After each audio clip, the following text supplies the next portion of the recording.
The first day of 42 BC, Rome. The Senate is in session.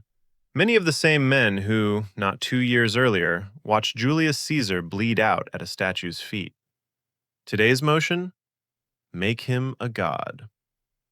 And here's the detail I love most. Last episode I told you they did it by show of hands. The truth is better. Roman senators voted with their feet. The house divides, and you literally walk to the side you believe in. So the fathers of Rome stand up, straighten their togas, and walk a dead man into heaven. Official title? Divus Iulius. Now, every god in this series so far waited centuries for a temple. Caesar skipped the queue because Caesar's pantheon was already in the room. It was his Senate. So this season, we stop asking whether gods were secretly men. We watch how gods get made, with dates, minutes, and receipts. We are, after all, the myth beneath. Because Caesar had been climbing toward heaven for years, publicly, in writing. 69 BC, a young Caesar delivers the funeral speech for his own aunt and tells all of Rome, on the record, that his family descends from kings on one side and from the goddess Venus on the other. That's not flattery, that's a filing. The dynasty claims divine blood decades before anyone builds it a temple. Then the honors start stacking. 46 BC, the Senate votes him a statue on the Capitol inscribed demigod. And here's the twist nobody expects. Caesar has the word chiseled off. Too much, too early. The man is editing his own divinity like a careful accountant. A year later, a new statue goes up inscribed, "To the Unconquered God," and another one gets carried in the sacred processions right next to the god Quirinus. A senator named Cicero, remember him, he's our witness for this whole story, writes to his best friend, privately, dripping with acid. How nice that Caesar is now Quirinus's roommate. And by early 44, the package is complete. A sacred couch, a cult statue, a temple pediment on his house, a personal high priest, Mark Antony, appointed while Caesar is still breathing, and a month of the calendar renamed after him. You've lived in that month. It's called July. Whether all this made him a god or just god-shaped is something scholars still argue about. And then the Ides of March settle nothing because you can kill the man and the paperwork survives him. The funeral is where Rome loses its mind. In the forum, above the coffin, they raise a wax figure of Caesar, and a hidden mechanism rotates it slowly so that every person in the crowd can count all 23 wounds. An ancient historian describes it like a theater review. The crowd doesn't wait for permission. They burn the body right there in the forum, on a bonfire of benches, and on the ashes they improvise an altar and raise a column reading, "To the Father of the Country." And then a man steps into the story, Amatius, a nobody claiming to be the grandson of the great general Marius, who takes over the unofficial shrine, runs the worship, and starts threatening Caesar's killers. He is, functionally, the first priest of the god Caesar. He lasts 1 month. In April, the consul Mark Antony, yes, Caesar's own designated priest, has Amatius executed without a trial, and the body is dragged through the streets on a hook. 2 weeks later, the other consul, Dolabella, finishes the job.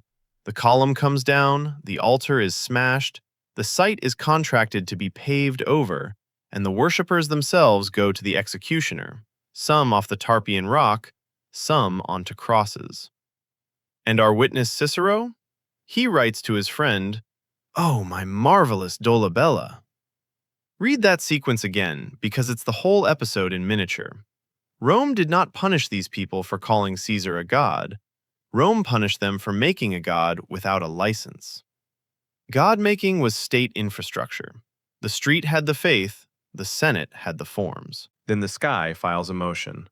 July 44 BC, 4 months after the murder, the young heir Octavian is hosting games in Caesar's honor, and during them, a comet appears, bright enough to see before sunset, rising in the north, visible for 7 days straight. A haruspex, a professional omen reader, named Volcatius stands up before the people, announces that the comet marks the end of one age of the world and the start of the next, and, the story goes, drops dead on the spot for revealing the god's secrets. That's the version a later commentator preserved, so stamp it accordingly. But what the crowd decided, we have in writing, from Octavian himself, quoted word for word by Pliny the Elder. The common people believed that this star signified the soul of Caesar, received among the spirits of the immortal gods. And then Octavian adds, with the calm of a man holding 4 aces, on that account, a star was fastened to the head of Caesar's statues. The comet was real, astronomers still catalog it, and there is 0 evidence anyone staged it. That's the beautiful part. The machine doesn't need fake miracles. It needs one real light in the sky and someone with the paperwork ready. Within a generation, Rome is minting silver coins stamped Divus Iulius under an 8-rayed star with a tail, a god's face with a catalog number. Which brings us back to the first day of 42 BC and what the Senate actually enacted, because the historian Cassius kept the receipts. A temple founded on the exact spot of the pyre. His birthday? Celebration compulsory for everybody. The day of his murder, legally cursed. The Senate banned itself from ever meeting on the Ides of March again. And the shrine got the right of asylum, in Dio's words, a distinction never granted to any of the gods since the days of Romulus. Sit with that last clause. The precedent they reached for was Romulus, Rome's founder, who according to the legend didn't die but ascended, a fact known because exactly one senator, Julius Proculus, swore he'd seen him go up. Even the ancient historians report that story with one eyebrow raised. So Rome had a template. A god needs a decree and a witness. Now the vocabulary. Rome even minted a new word category for this. The eternal gods were dei. A deified man was a divus, from the same root but a separate legal shelf. Gods made from humans by consecration. Grammarians argued about which word meant which. Varro flipped the definitions entirely, which tells you the theology was fuzzy. The filing system wasn't. And who profits? Follow the title. The man who drove the vote, Octavian, signs everything from now on as Divus Iulius, son of the god.